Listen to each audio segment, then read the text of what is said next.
Good morning.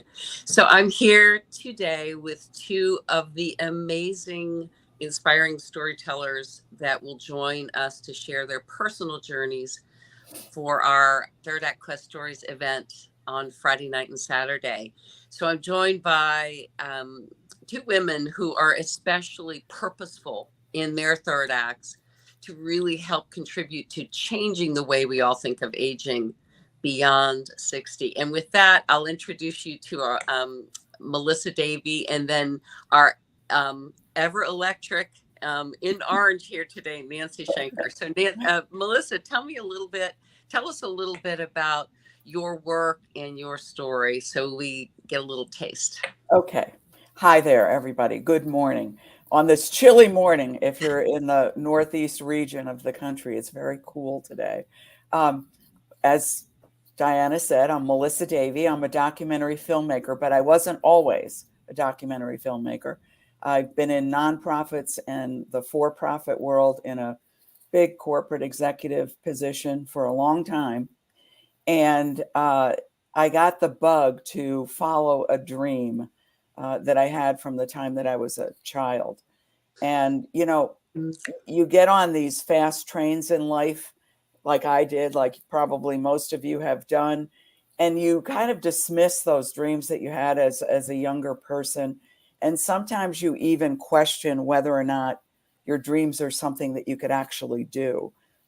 You say things like, gee, I'm not trained to do that, or, I have no experience, I won't be good at it, I might fail. There's a whole bunch of reasons why we don't follow our dreams.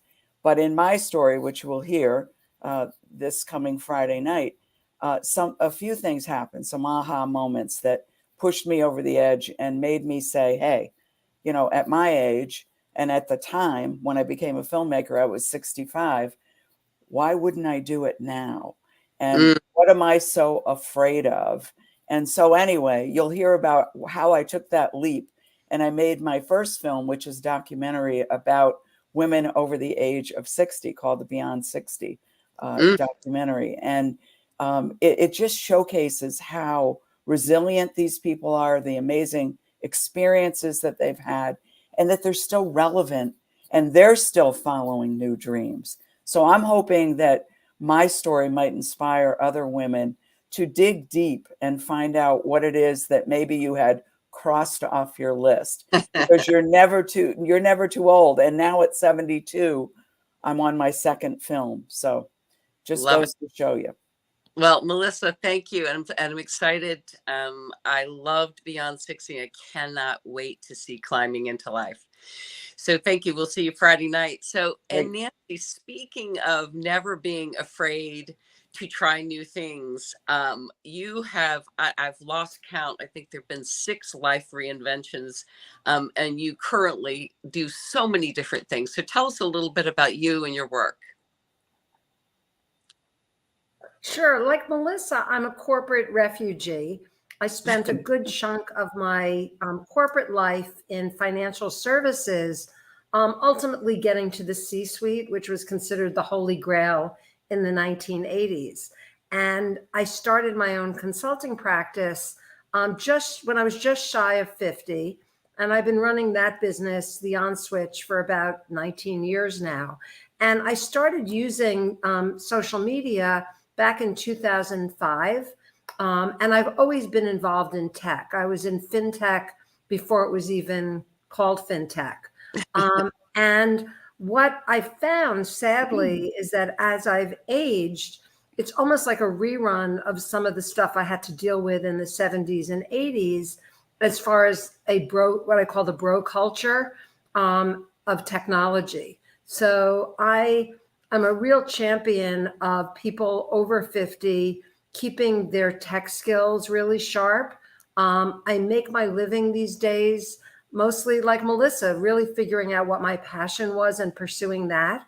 So I write content for a variety of companies, including technology companies, and they're always kind of shocked that, here is the old lady. I'm 66, and I will challenge anybody, not necessarily to a TikTok dance off, but I use more apps. I wrote a book about AI a few years ago. So I am super tech savvy. And I wouldn't say this was a dream of mine, but it just sort of fell into my lap.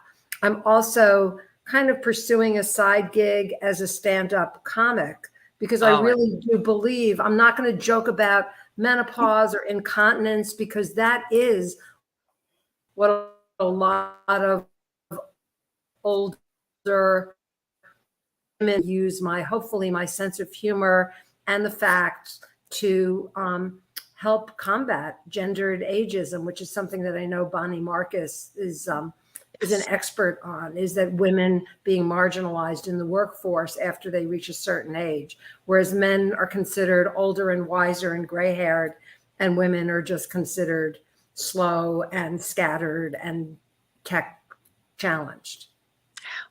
well, I love the work you're doing. And yes, Bonnie Marcus is also one of our amazing storytellers.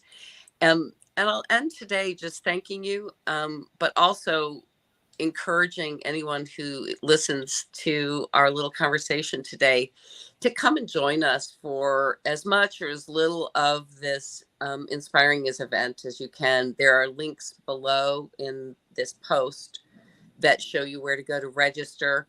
It will be live streamed here on LinkedIn and on YouTube as well. And the access there is free. If you want to be in the Zoom room with us, there's a little registration process. But I have to just say and thank you both for being a part of changing not only the way the world looks at us, but by starting with the way we look at ourselves as we aged. It all starts with us. Each and every one of us can change the way just one person thinks of what a woman over 60 is like, And so I just want to reflect on one of our last year's storytelling event. There was a younger woman who came, I think she was in her 30s, and she contacted me afterward and she said, you know what? I'm looking forward. Finally, I never thought it would say this. I'm looking forward to being over 50. It looks like it's a time for so much excitement and possibility that I had never imagined. So with that, I say goodbye to you both and thank you for coming today. And I will see, hopefully, anyone listening, I'll see you on Friday night. Bye. Bye. Bye.